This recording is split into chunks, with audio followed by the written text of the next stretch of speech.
supe que la Biblioteca Nacional era uno de los espacios donde podíamos celebrar una sesión del Festival Eñe. Enseguida pensé que dentro de este gran tema del amor que había elegido para que diese cobertura a todo el festival y que lo atraviesa, como me gusta decir, como una flecha, pensaba que el amor a la lengua era algo que valía la pena tratar y que qué mejor sitio que la Biblioteca Nacional para hablar de ello, tan llena de palabras y de libros y de lengua, al fin y al cabo. Entonces pensé en dos académicos excelsos, debo decir. Por una parte, una novelista como Carme Riera, que admiraba profundamente, que además siempre ha sido una mujer rompedora y una pionera, aunque con esta palabra hay que tener cuidado porque igual piensa que la llamo mayor. Y no, es pionera porque hizo cosas realmente muy pronto que muy pocas mujeres habían hecho y, entre otras, pues ha sido una de las pocas que ocupa un sillón en la Real Academia Española. Creo que es la sexta, me parece, que entrabas, o la octava, no sé, no estoy segura, pero en fin, sigue siendo de las pocas y de las primeras en hacerlo.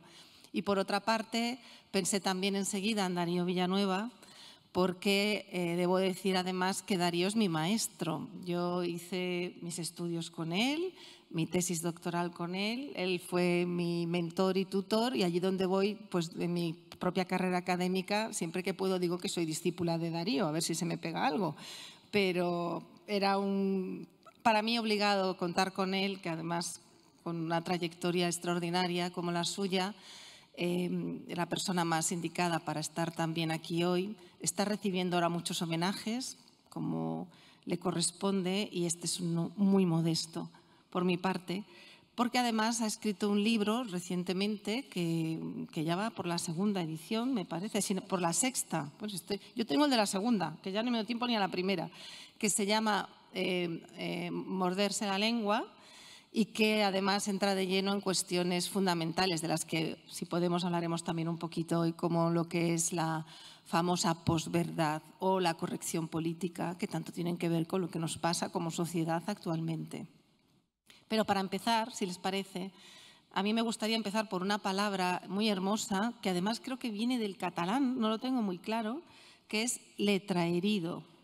Porque aquí los tres, pero bueno, los importantes son ellos, somos letraheridos, ¿sí o no? ¿Cuándo os disteis cuenta que estabais letraheridos? Carmen, ¿quieres decir? Es verdad, ¿no se me oye a mí? Sí.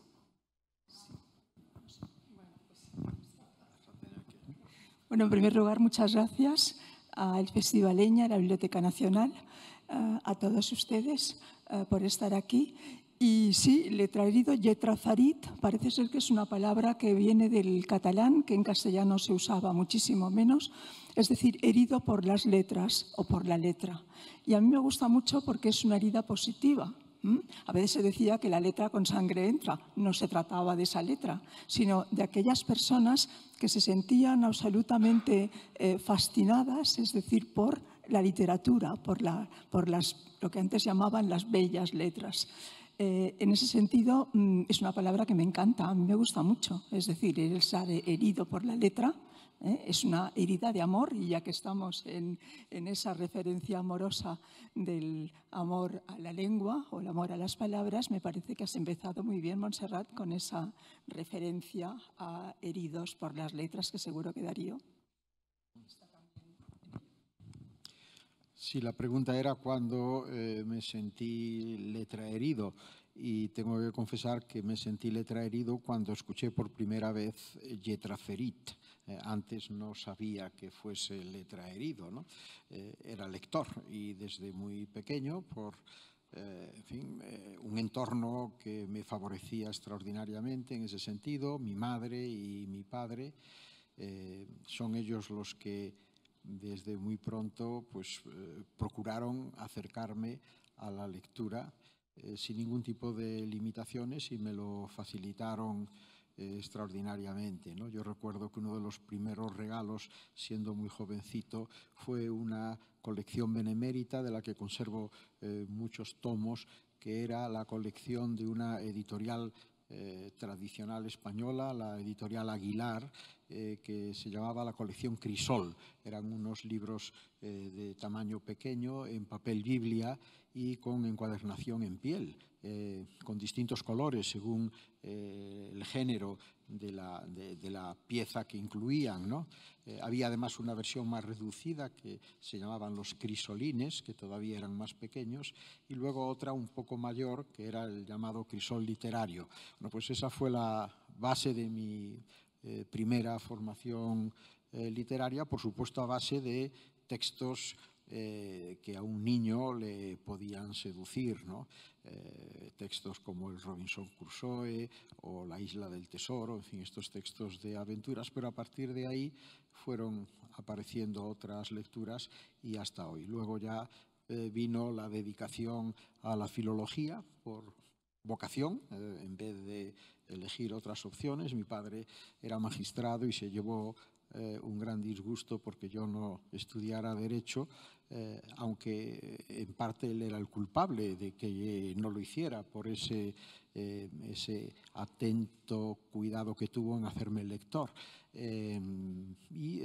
La opción de las letras se plasmó en una carrera de filosofía y letras y de filología, y luego a partir de ahí las cosas han venido rodadas, pero siempre la constante es esa vinculación a la literatura como lector. Yo no soy como Carme Riera, un creador literario, y en mi opinión sincera, la expresión máxima de amor a las letras, a las palabras, es lo que escritores como Carme son capaces de hacer, que es llevar el lenguaje en su expresión a través de una lengua que es algo común y que a todos nos pertenece, llevar esto a su máxima expresividad, a un nivel de tensión estética extraordinaria, que además es un juego, es un goce, pero es también una forma de revelación. La buena literatura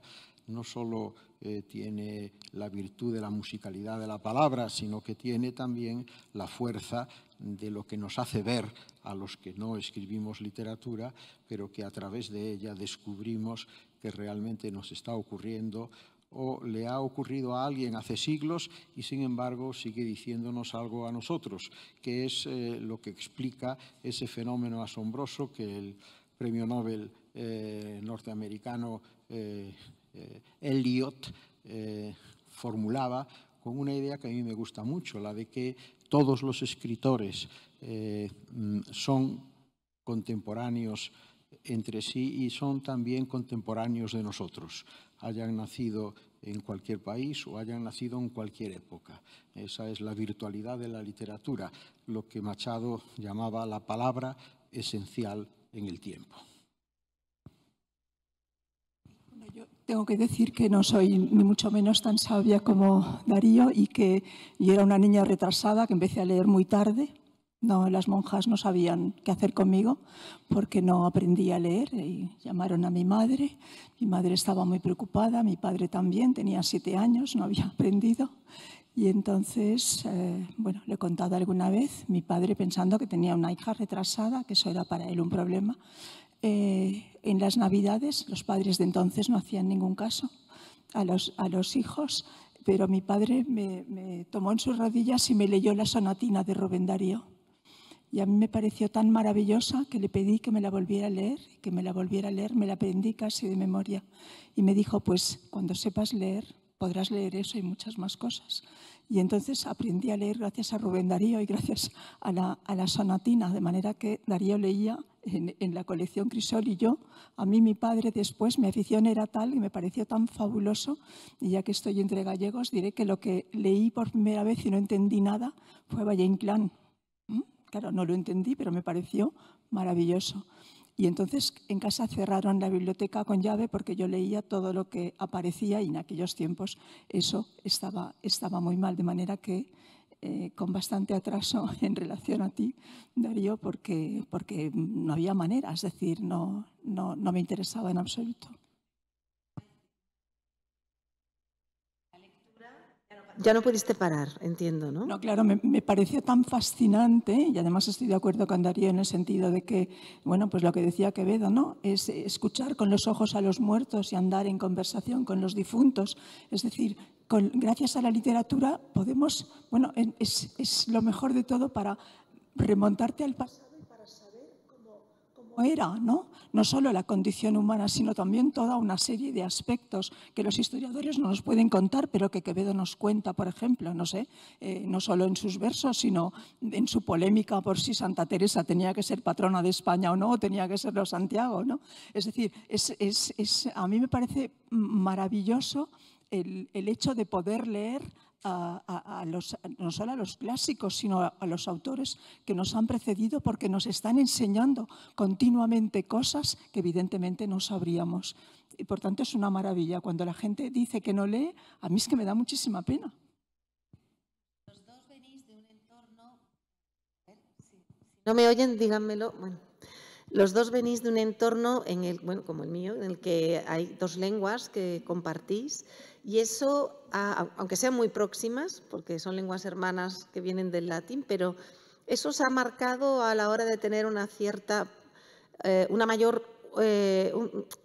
mayor concepto, una mayor abstracción sobre lo que es la lengua y esas palabras que en una lengua se pueden decir de una manera y en la otra no son traducibles, o hay algo que se dice mejor en una que en otra. No sé si os ha ayudado a tener mayor conciencia de lo que es la lengua.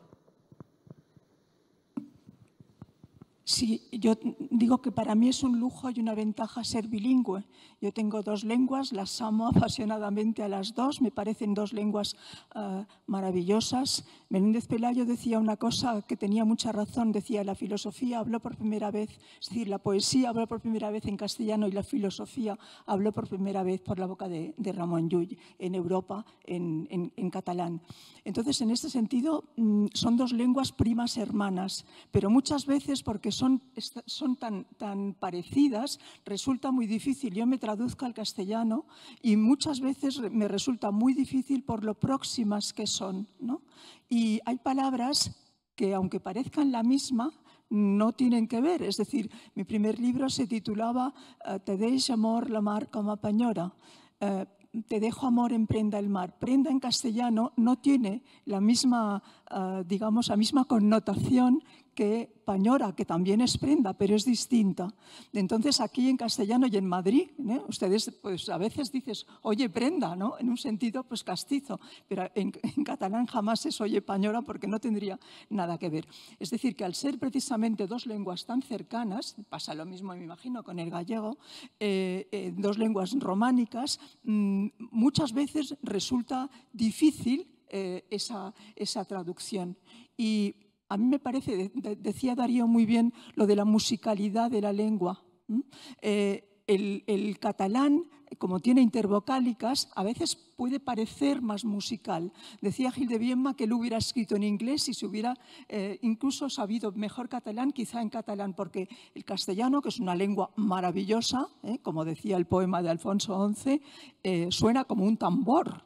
Verdaderamente, ¿no? Es rotunda. El catalán no, es muchísimo más, se parece más al inglés, es decir, es en ese sentido distinta. De manera que hay palabras y frases que en catalán suenan de una manera muy diferente a cómo las traduces en castellano. Y yo una vez tenía una página que creía que en catalán me había salido medianamente bien, porque sucedía en el muelle de La Habana y me parece que sabido transmitir pues lo que pasaba en aquel momento, en el siglo XIX, es decir, las vendedoras de tabaco, los que se acercaban en las barcas para transportar a los pasajeros, los gritos, los pájaros. Y cuando lo traduje al castellano, fatal, no sonaba nada. Lo que hice fue que el pasajero al que iban a esperar fuera directamente a casa, porque no fui capaz de traducirlo bien. Es decir, que en ese sentido es verdad, es muy difícil, traducir bien es muy difícil. Claro, yo no tengo la misma experiencia de Carme de escribir creativamente en el gallego, que es lengua materna en mi caso, y el español o castellano, pero sí he estudiado autores de la literatura española y de otras literaturas. Especialmente me voy a referir en concreto a la literatura irlandesa, en donde solo se me aclararon algunas dudas cuando me di cuenta de que, por ejemplo, Joyce escribe el inglés que escribe porque tiene un sustrato del gaélico irlandés que le permite manipular la lengua metropolitana, el inglés, y extraer de ella recursos, tonos y sugerencias que, por ejemplo, a un inglés de Londres nunca se le hubiesen ocurrido. Es decir, que Joyce es arquetípico de una actitud muy transgresora en relación al inglés, las llamadas palabras maleta que él utilizaba, que tiene además su última expresión en esa obra que casi no se puede leer, solo estudiar, que es el Finnegan's Wake. Es un libro, La velada de Finnegans, que sobre una base inglesa pues utiliza una docena de idiomas, mezcla raíces, maneja estructuras distintas, con una transgresión extraordinariamente creativa. Pero lo mismo sucede con otros escritores irlandeses. Y fíjense que Irlanda es un país pequeño y que, sin embargo, ha dado de sí hasta el momento 5 premios Nobel de literatura en inglés, lo cual es algo verdaderamente asombroso. Y arrimando el ascua a mi sardina, yo empecé a entender muchas cosas, sobre todo de Ramón del Valle Inclán, en la misma clave. Valle Inclán escribe en español, pero lo hace desde un sustrato rítmico, fónico, melódico y también léxico que procede del gallego. Y eso le permite transgredir esta lengua española en obras como El tirano Banderas, que, en fin, en una carta que le escribió a Alfonso Reyes, él dice que intentó reflejar en esa novela de Tierra Caliente, ambientada en una república imaginaria de Hispanoamérica, intentó fusionar las distintas variedades del castellano en América desde, dice él, el modo lépero al modo gaucho, es decir, desde la manera en que se habla el castellano en México hasta la manera en que se habla en el cono sur y en el extremo austral de la República Argentina, ¿no? Es decir, que coincido totalmente con Karma en que la posibilidad de la convivencia de dos lenguas y de que determinadas personas las reciban de manera simultánea y no conflictiva es extraordinariamente favorable y positiva. También para el propio desarrollo mental de la persona, pero no digamos si esa persona quiere ser escritor y quiere manejar cualquiera de esas dos lenguas, con la libertad que le da saber que hay otras opciones, que hay otras posibilidades. Estamos hablando de amor a la lengua, en este caso amor a las lenguas. A mí lo que me duele mucho es que a veces percibo que existe también odio a las lenguas o a la lengua. Y en algunas comunidades en donde existen dos lenguas, hay quien piensa que el amor total y entregado a una de ellas pasa necesariamente por odiar con todos sus medios y con todas sus fuerzas a la otra lengua. Eso es algo que queda completamente fuera de mi alcance, de mi comprensión. Creo que es algo que no tiene absolutamente ningún sentido, máxime cuando la condición de comunidades bilingües es mucho más universal de lo que se cree. Hay menos comunidades que son estrictamente monolingües que comunidades en todo el mundo, no estoy hablando solo de España, en donde existen dos o incluso más lenguas. Y también hay fenómenos pues realmente muy curiosos. Hay países en donde conscientes del carácter limitado, demográficamente hablando, de su primera lengua, han favorecido el aprendizaje, el estudio y la utilización absolutamente normalizada de otra segunda lengua. porque de lo que se trata es de comunicarse y para ello no cabe duda de que el número de personas a las que puedes llegar con un idioma importa. Los países nórdicos en este sentido son admirables porque tienen sus lenguas nativas, pero todo el mundo domina el inglés por una decisión voluntaria y razonable de que de este modo, en fin, salen de su limitada posibilidad comunicativa. A este respecto, yo siempre recuerdo una intervención memorable del premio Cervantes nicaragüense Sergio Ramírez en el Congreso de la Lengua Española de Cartagena, de Indias, hace ya unos cuantos años. En ese discurso, él dice que se ha sentido muy afectado por el testimonio de algunos escritores que viven encerrados en su propia lengua. Y él menciona el caso de Sándor Márai, por ejemplo, o de algún escritor albanés o de un país centroeuropeo, ¿no? Y a cambio dice, yo, que pertenezco a un país muy pequeño, sin embargo, puedo hablar a millones y millones de personas y cuando me monto en un avión en Managua y vuelo 10 horas, al aterrizar en Buenos Aires, las palabras de mi propia lengua me están recibiendo y me están esperando. Pero esto no solo, dice él, tiene su valor para la comunicación, sino que tiene un extraordinario valor para mí como creador, porque así lo que mi ingenio me dicta lo puedo plasmar en palabras que tienen una validez amplísima, ¿no? Para los dos que, como habéis demostrado ya, amáis profundamente la lengua y las lenguas, ¿qué ha supuesto llegar a la Real Academia y qué es lo que os parece más valioso de lo que allí podéis hacer? Hombre, evidentemente es un enorme honor que, bueno, no te esperas. Yo cuando empecé a leer jamás pensé que podría llegar a la Real Academia, ni siquiera cuando empecé mi carrera. Lo de carrera de escritora siempre me suena un poco raro, pero en fin, cuando empecé a escribir no se me había pasado por la cabeza. Por tanto, yo creo que es un premio pues muchas veces inesperado que aceptas con muchísimo gusto, y más si eres mujer, puesto que hay muy poquitas, debería haber evidentemente más, en esto estamos muchos también de acuerdo. Claro, estos días pasados, como pues releyendo a Emilia Pardo Bazán, uno se da cuenta de la enorme distancia que hay, a favor siempre suyo, por supuesto, entre ella y yo. Es decir, en el caso de Pardo Bazán ella no pudo entrar, no hubo manera, ¿no?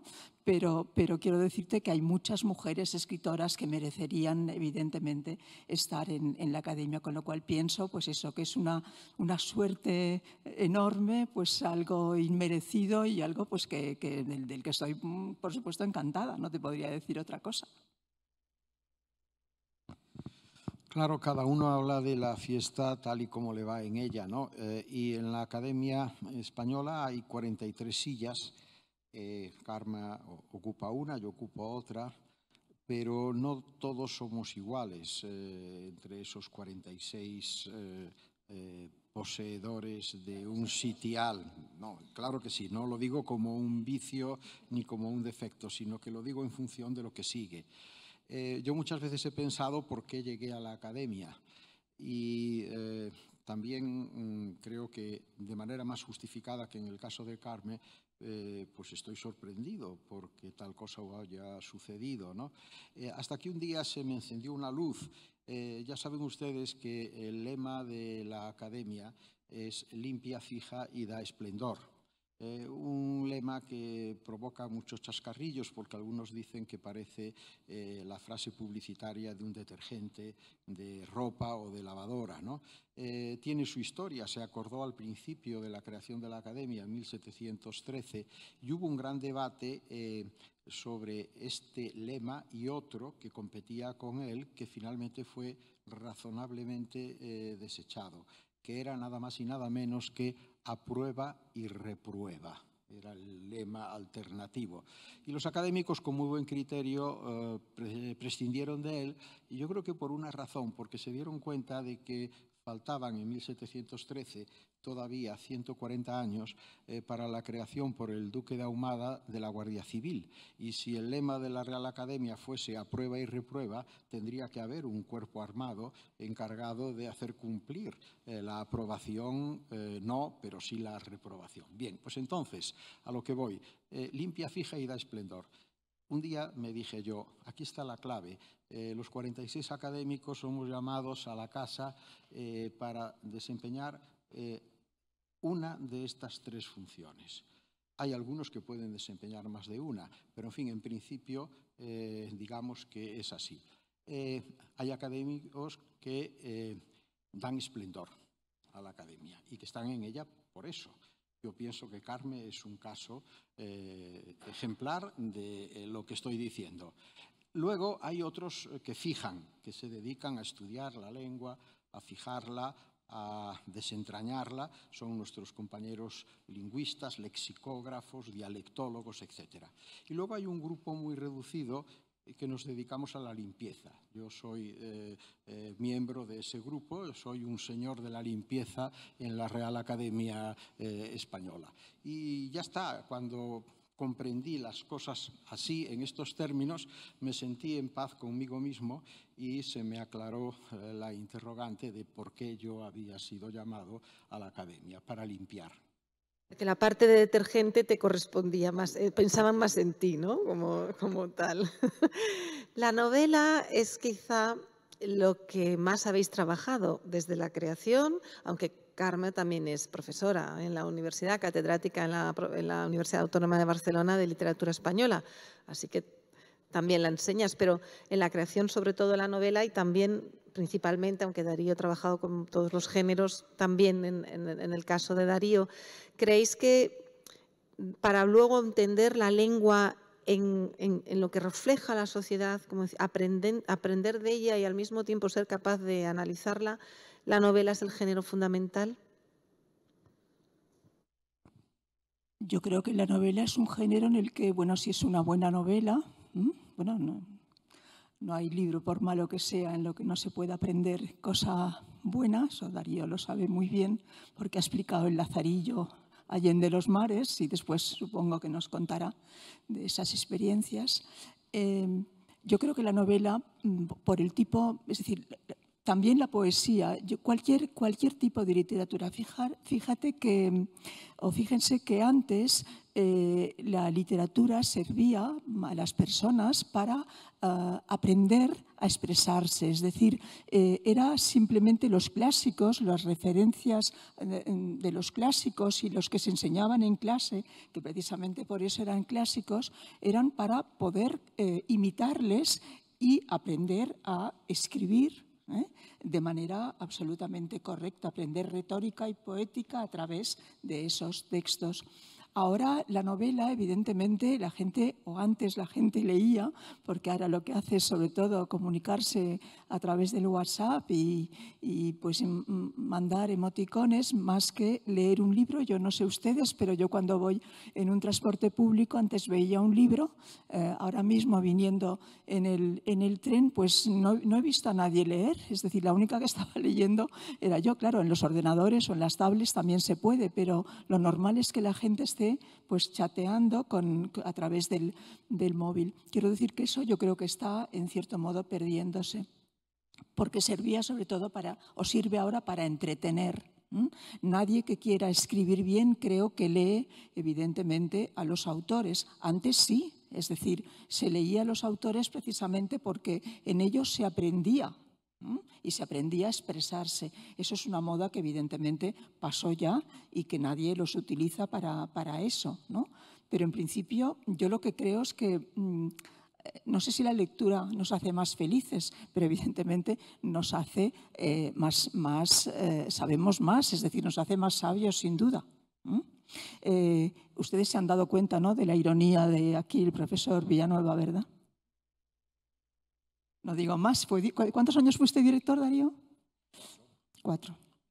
Bueno, Darío es una de las personalidades más importantes de nuestra academia, o sea que menos ironía en relación a eso, por favor.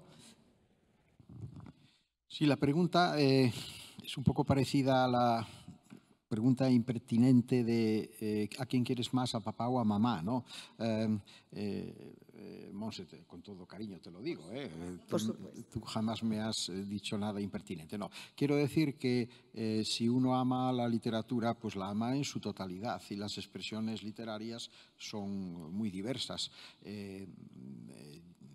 El teatro es también una expresión literaria muy característica, porque el teatro auténtico no es el teatro que podemos leer, es el teatro que podemos ver representado en el escenario.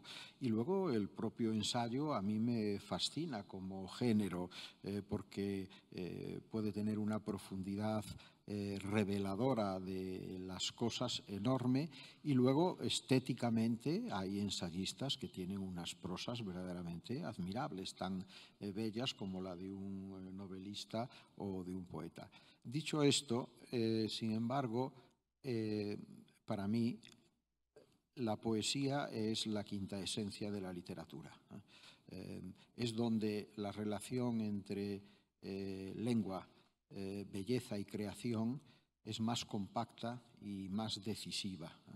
Hay muchas definiciones de poesía y, sin embargo, la que yo prefiero es minimalista. Es de un poeta prerromántico inglés, Samuel Taylor Coleridge, que decía que la poesía era the best words in the best order, las mejores palabras en el orden mejor.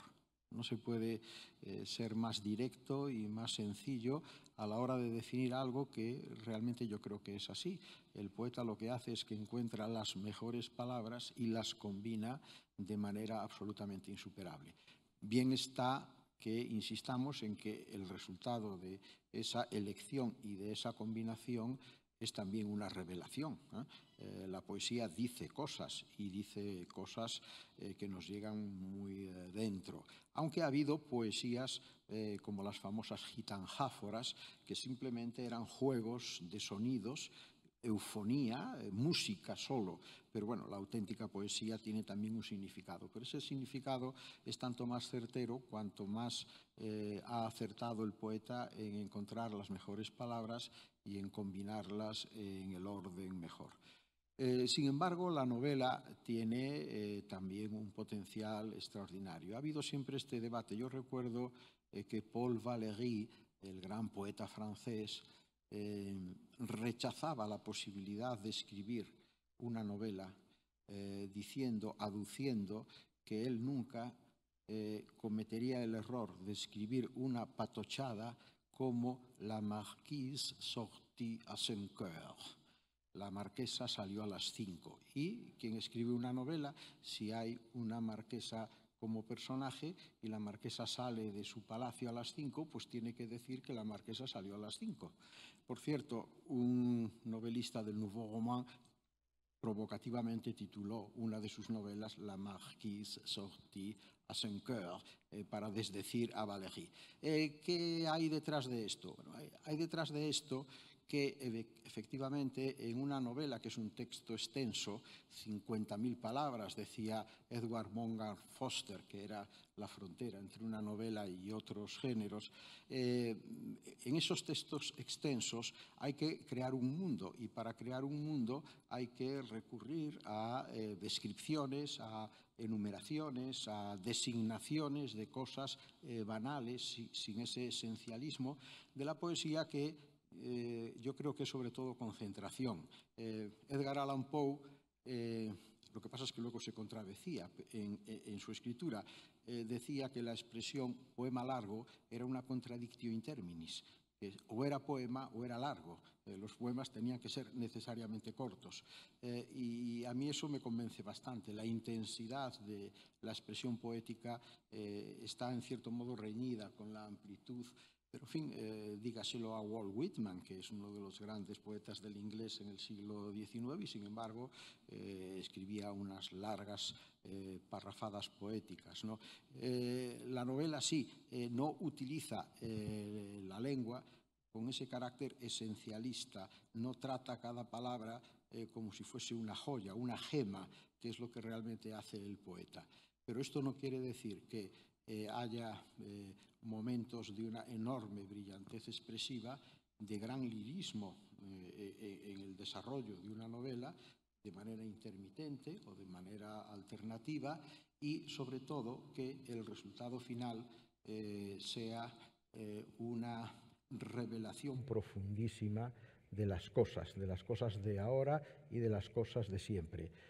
Karl Marx sostenía que había aprendido más desde su punto de vista sociológico, histórico y político de la sociedad francesa del antiguo régimen, leyendo las novelas de Balzac, que en todos los tratados de los investigadores sociales.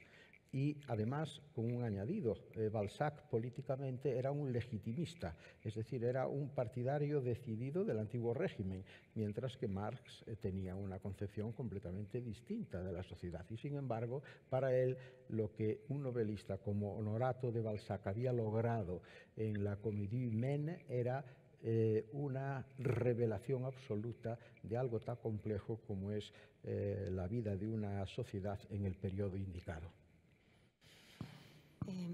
Carme, tú que en tus relatos, desde tus cuentos a la novela, siempre has sido, pues mira, ella siempre ha sido impertinente, ¿ves? Ella sí, que ha ido rompiendo, como decía, esas barreras en tus primeros cuentos, año 75, si no recuerdo mal, 1975, ya había dos personajes mujeres que tratabas el tema del amor entre mujeres. Y así luego ha sido, a pesar, incluso cuando haces novela de un tono más histórico, con los judíos mallorquines, por ejemplo, cuando haces novela con un tono que juegas con el thriller, aunque para muchas maneras subvirtiéndolo, ¿no? Ahora que te has mencionado pues lo que pesa los nuevos medios de comunicación, lo digital, el WhatsApp, los tweets, etcétera, ¿vas a hacer alguna novela sobre este mundo? ¿O estás pensando algo sobre este mundo? No, porque no es mi mundo. Yo soy muy antigua, soy muy mayor y mi mundo es el otro. Y el que viene, la verdad es que desgraciadamente no me interesa. El de los WhatsApps, bueno, por supuesto los utilizo porque es muy cómodo, pero no tengo ni Instagram, ni Facebook, ni nada que se le parezca. Tuve uno de unas chicas, alumnas mías, que decían que había que tener una página en Facebook y ellas lo llevaban, por tanto no era el mío.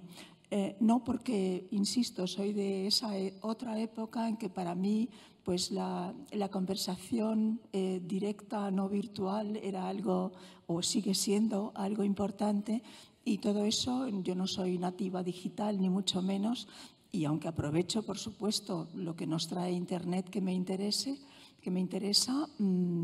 ese mundo no me interesa para nada. Antes no entendí bien si habías preguntado cuál era el género que más nos interesaba. Yo coincido con Darío que evidentemente la poesía es para mí el género estrella. Yo soy incapaz porque bueno, pues me conformo con contar, con narrar. Pero Faulkner decía que en realidad los narradores escribimos novelas porque no podemos ser poetas. En ese sentido, yo creo que sí, que sobre todo cuando el poema realmente da en el clavo, cuando el poema utiliza la connotación, es decir, la palabra exacta, como pedía Juan Ramón, pero además esa palabra que tiene alas, la connotación a la vez en la misma, eso es realmente un hallazgo extraordinario, ¿no? Que casi te resuelve la vida cuando lo lees, ¿no? Por eso también pienso que la poesía es realmente el género, por decirlo como los antiguos, estrella, sin duda. Darío, explícanos qué tiene que ver Donald Trump con amar la lengua. Sí, yo estaba esperando, hasta ahora nos hemos desenvuelto en un terreno amoroso, plácido y por lo tanto muy grato, muy fructífero, confortable, ¿no? Pero a mí me gustaría que habláramos también de la otra cara de la moneda, que no es el amor, sino el desamor. Porque son efectivamente conceptos que van de la mano. Igual que hay amor, hay desamor. Y igual que hay amor a la lengua, hay desamor a la lengua. Y este es un tema que a mí en este momento me interesa muchísimo, ¿no? Has mencionado el nombre de un expresidente de los Estados Unidos que tenía una manera especial, agresiva y violenta de relacionarse con las palabras y con la lengua. Se habla, por ejemplo, de los trumpismos. Los trumpismos son aquellas creaciones típicas de Trump que eran, por lo general, poco piadosas con la esencia del idioma desde diversos puntos de vista, desde, en fin, la propia dicción, pero sobre todo una cuestión fundamental, y es la relación que a través de la palabra se produce entre lo que decimos y la realidad a la que remitimos, ¿no?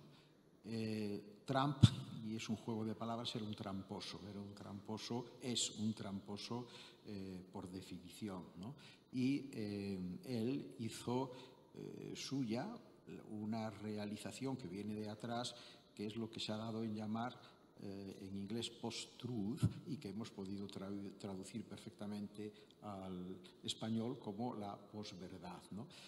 La posverdad consiste en la mentira de siempre. Lo que pasa es que ahora quizás le podemos poner el adjetivo de posmoderna. Es la mentira posmoderna, porque está muy relacionada con características específicas de nuestra situación actual. Entre ellas, por ejemplo, la tecnología, ¿no?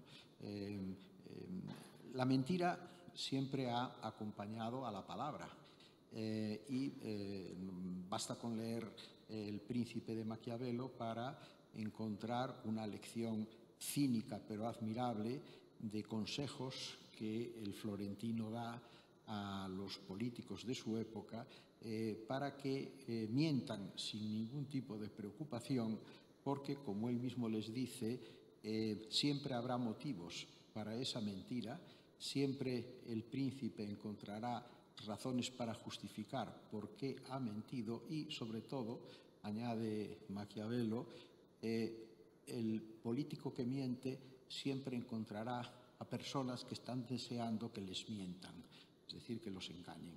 Bueno, esto está ocurriendo sin duda ahora y es algo que Trump utilizó de manera sistemática desde antes de ser presidente de los Estados Unidos, pero de manera intensa siéndolo, sobre todo a través de formas de comunicación en las redes, a través sobre todo de tweets. Cuando abandonó la presidencia por haber perdido, según él no, las elecciones, el Washington Post, que había creado una oficina de comprobación de las mentiras del presidente, computó en 32.500 las que él había ido transmitiendo a lo largo de sus 4 años, ¿no? Con una desfachatez que es quizás un rasgo verdaderamente sorprendente. ¿Y esa desfachatez qué significa? Significa destruir la esencia básica para toda comunicación y para la justificación de las palabras entre la palabra y lo que la palabra designa.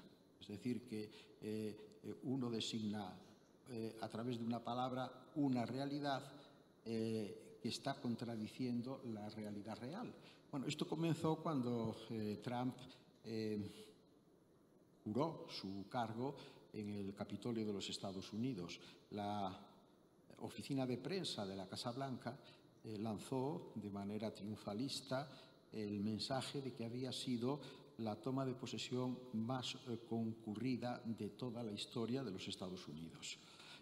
Los periodistas, a través de fotos aéreas y de la televisión, adujeron que en la campa que hay delante del Capitolio había muchísimas lagunas, había muchísimas calvas, es decir, que había mucho menos público que, por ejemplo, el día en que tomó posesión en olor de multitud Barack Obama. Y cuando en una rueda de prensa el periodista le preguntó a una señora que se ha hecho famosa por eso, la asesora Conway de Trump, por esta contradicción, ella le contestó con algo que igualmente ha pasado a los anales de la mentira posmoderna. Dijo, no, es que nosotros manejamos hechos alternativos. Es decir, que nosotros no manejamos los hechos de lo que se ve en las fotos, nosotros manejamos otros hechos distintos que son los que permiten este tipo de posverdades. Bueno, en fin, la cantidad de ejemplos que les podría contar en el caso de este señor es increíble, pero volviendo a eso que los psicólogos sociales llaman el sesgo de confirmación, que tiene que ver con lo que nos decía Maquiavelo, es decir, que hay muchas personas que están deseando ser engañadas. El sesgo de confirmación es que parece ser que todos tenemos en nosotros mismos una tendencia a anteponer nuestras creencias, nuestros sentimientos y nuestras pulsiones a las realidades demostradas cuando estas realidades son contrarias a lo que nosotros querríamos que las cosas nos presentasen, ¿no? Bien, pues en el caso de Trump, fíjense en algo verdaderamente asombroso. Después de 32.500 mentiras demostradas y acreditadas, en las elecciones que ha perdido, ha tenido 10 millones de votos populares más que la vez anterior, ¿no? Lo cual quiere decir que su odio a ese principio básico de la palabra, que es que la palabra dice algo de la realidad que es cierto, ese principio está calando en amplias y conectémoslo si queremos con el llamado populismo y en general con una tendencia a lo que yo llamo la quiebra de la racionalidad. Hay un desprecio hacia algo que significó en la evolución de la humanidad todo lo mejor que hemos sido capaces de hacer, que es el triunfo de las razones. Ahora hay una sistemática degradación del valor que se le concede a la razón y fíjense que a cambio se está primando y exagerando la emocionalidad, lo que se llama la inteligencia emocional, por ejemplo, lo que da lugar pues, a acuñaciones como la famosa sociedad líquida en la que se supone que vivimos. Y luego, aunque en esto no me quiero meter porque para mí es un caballo de batalla, hay una línea que viene de un pensamiento de origen francés que es la llamada deconstrucción. La deconstrucción es una teoría de inspiración nietzscheana que ha hecho un daño enorme, sobre todo en la sociedad norteamericana y especialmente en la universidad. Su máximo representante es Jacques Derrida, amparado también por Foucault, que es otro pope de esta teoría, según la cual no hay, como ellos dicen, nada hors texte, no hay nada fuera del texto. Es decir, que las palabras no conducen a nada que esté más allá de ellas. Las palabras nacen, viven y mueren en sí mismas.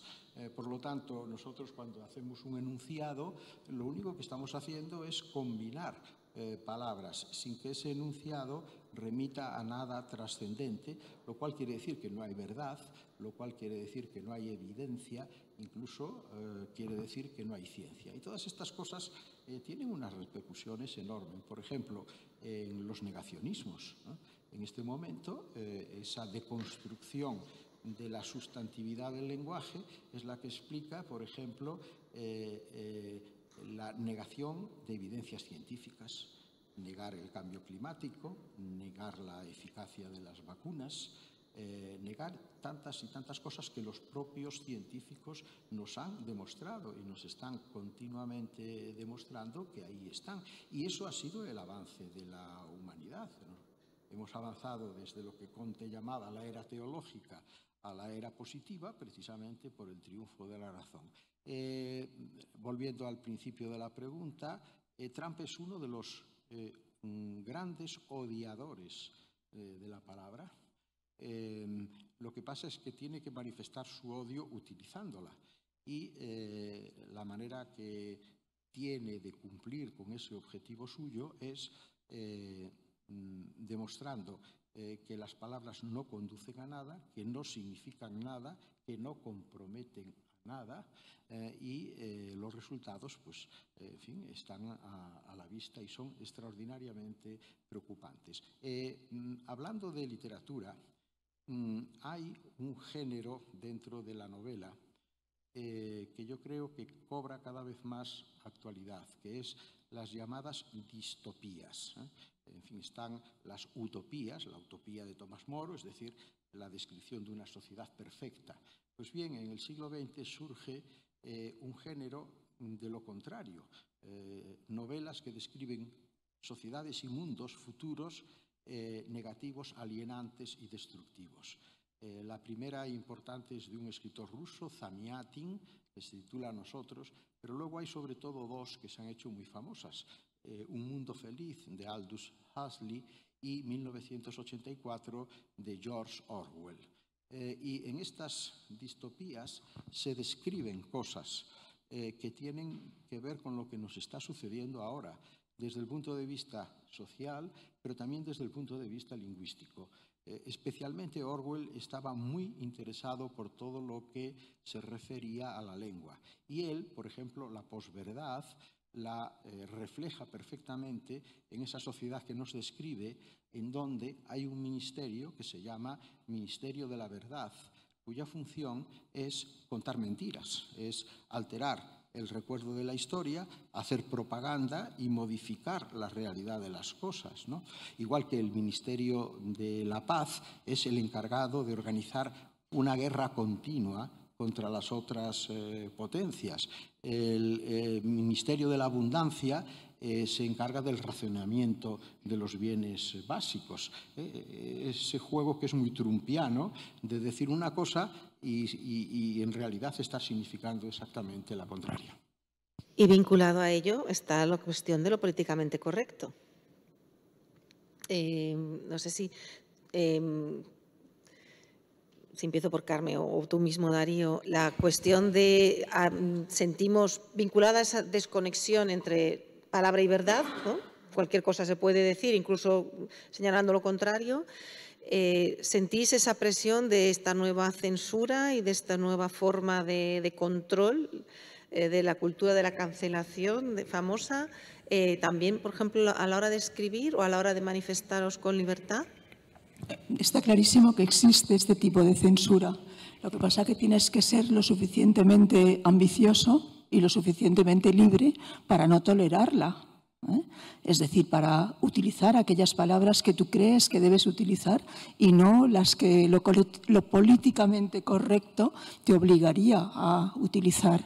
Y hay un aspecto, cuando Darío hablaba de los que odiaban la lengua y de los que amaban la lengua, que creo que ya es tarde y tendremos casi que terminar, que quisiera que quedara claro, al menos por mi parte. Antes la lengua formaba parte de aquellos elementos que conformaban una nación, y los clásicos eran elementos que también cohesionaban esta nación. Ahora lo que cohesiona una nación es el fútbol, o sea, no hay más, para mí no hay duda. Pero lo que quisiera es, quizá aquí hay profesores como nosotros o como los que estamos arriba del estrado, pero también abajo. Y yo creo que es muy importante que intentemos que nuestros alumnos amen verdaderamente la lengua y que estudien inglés en las clases de inglés y que sepan inglés estupendamente, pero que no nos invadan con todos estos horribles anglicismos y palabras en inglés que te encuentras. Y ayer, después me he dejado la lista en el bolso, pero tenía una enorme lista solo leyendo La Vanguardia.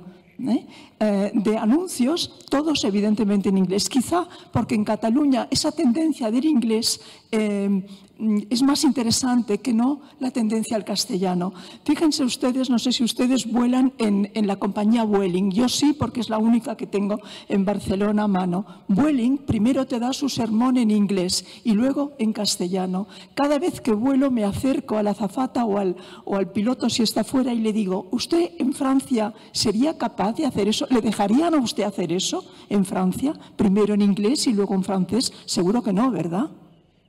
Y entonces uno me dijo, pues yo lo haría en catalán. Digo, bueno, es una lengua española, no me importaría tampoco.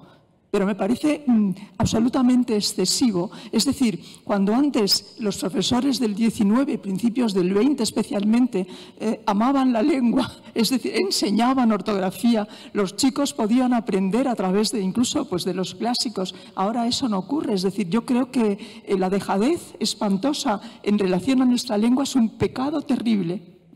Y que no solo desde el limpia fija, no, es decir, los maestros, los profesores, creo que es importantísimo volver a eso, aunque el concepto de nación ya no tenga nada que ver con ese asunto. Sí, ¿me dejas añadir? No, cierra si quieres ya un poco esta reflexión. Cerrar vosotras. Y con ello cerramos. Dejadme decir una cosa nada más. En relación a esto, hablábamos antes de amor y odio. Tengo muy claro que el máximo desamor a la lengua que se puede expresar gratuitamente es el uso innecesario, inconveniente y ridículo de los anglicismos que además en el fondo reflejan un profundo complejo de inferioridad. Es decir, que se dice algo en inglés como si eso significase que ese algo que se dice es mejor, es más rico, es más caro, es más bueno. Y los resultados son verdaderamente grotescos. Tenemos la publicidad llena de anglicismos. Yo he recibido invitaciones oficiales de un organismo oficial para un acto encabezadas por la frase Save the Date y al fondo Dress Code. Para decir si había que ir con corbata o no. Bueno, en fin, yo me encocoro hablando de esto y les voy a contar para terminar un hecho real.